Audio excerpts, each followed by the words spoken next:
ॐ भूर्भुवः स्वः तत्सवितुर्वरेण्यं भर्गो देवस्य धीमहि धियो यो नः प्रचोदयात्। ॐ शान्ति शान्ति शान्ति। नमस्ते मेरे प्यारे दोस्तों। वेद शास्त्र उपनिषद हमारे सनातन धर्म के मुख्य ग्रंथ हैं। इन सब में उपनिषद सबसे ज्यादा प्रसिद्ध है। संसार की सभी भाषाओं में उपनिषदों का ट्रांसलेशन हुआ है और ये संसार के आप किसी भी कोने में चले जाएं, वहाँ की लाइब्रेरीज में आपको उपनिषद की किताबें मिल जाएंगी। तो दोस्तों, मैं उपनिषदों की कहानियों का एक श्रृंखला शुरू कर रहा हूँ। इस श्रृंखला में सबसे पहला वीडियो में बना रहा हूँ जिसका शीर्षक है ब्रह्म ही विजयी है। एक समय स्वर्ग के देवताओं ने परमात्मा के प्रताप से असुरों पर विजय प्राप्त की। इस विजय से लोगों में देवताओं की पूजा होने लगी। देवों की कीर्ति और महिमा सब तरफ छा गई। विजयोन्मत्त देवता भगवान को भूलकर कहने लगे कि हमारी ही जय हुई है। हमने अपने पराक्रम और बुद्धि बल से दैत्यों का दलन किया है, इसीलिए लोग हमारी पूजा करते हैं और हमारे विजय गीत गाते हैं। मद अंधा बना देता है। देवता भी विजय मद में अंधे होकर इस बात को भूल गए कि कोई सर्वशक्तिमान ईश्वर है और उसी के बल और प्रभाव से सब कुछ होता है। उसकी सत्ता बिना पेड़ एक पत्ता भी नहीं हिल सकता। भगवान बड़े दयालु हैं। उन्होंने देखा कि देवतागण मिथ्या अभिमान में मत्त होकर मुझे भूलने लगे हैं।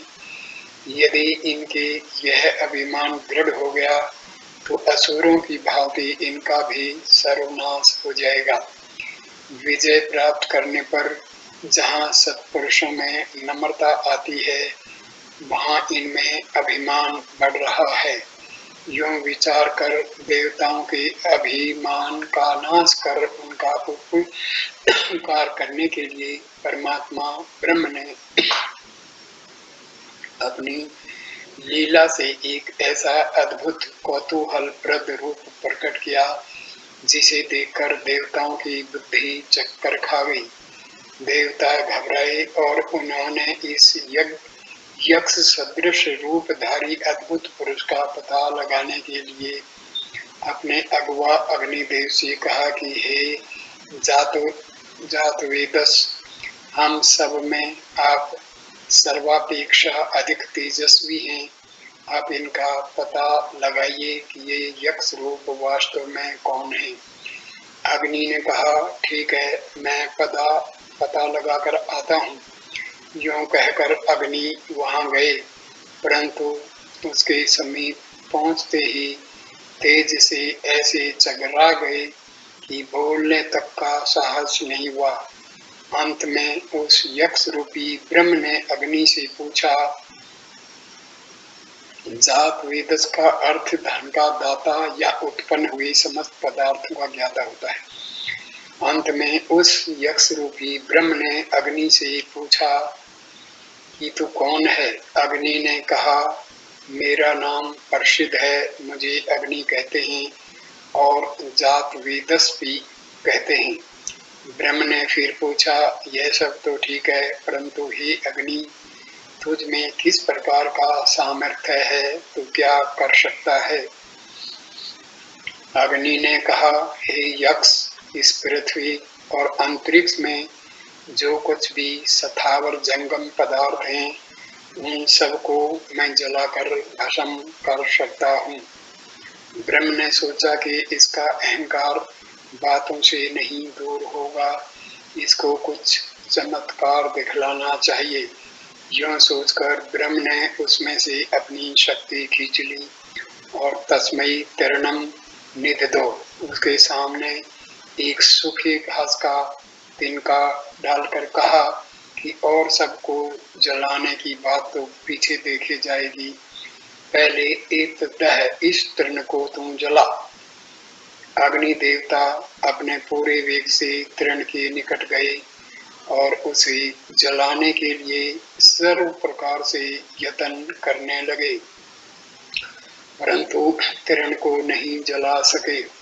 लज्जा से उनका मस्तक नीचा हो गया और अंत में यक्ष से बिना कुछ कहे ही अग्नि देवता अपना सा मुंह लिए देवताओं के पास लौट आए और कहा कि मैं तो इस बात का पता नहीं लगा सका कि यह यक्ष कौन है।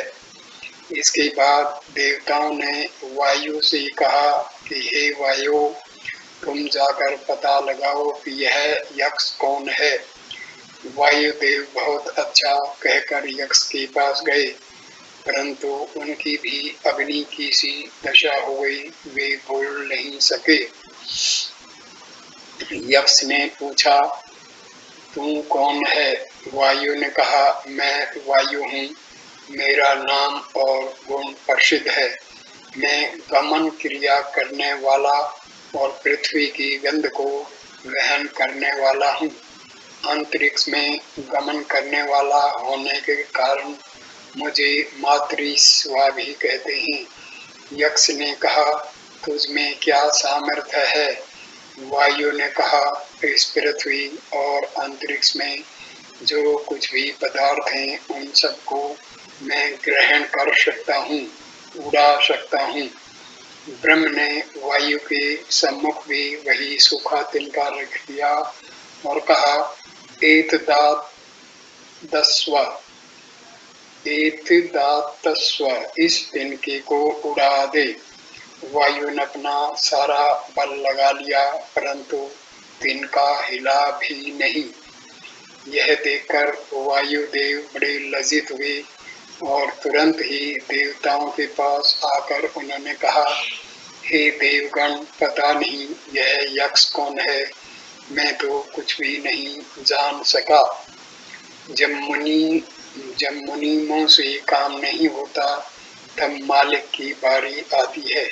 इसी न्याय से देवताओं ने इंद्र से कहा कि हे देवराज, अब आप जाइए।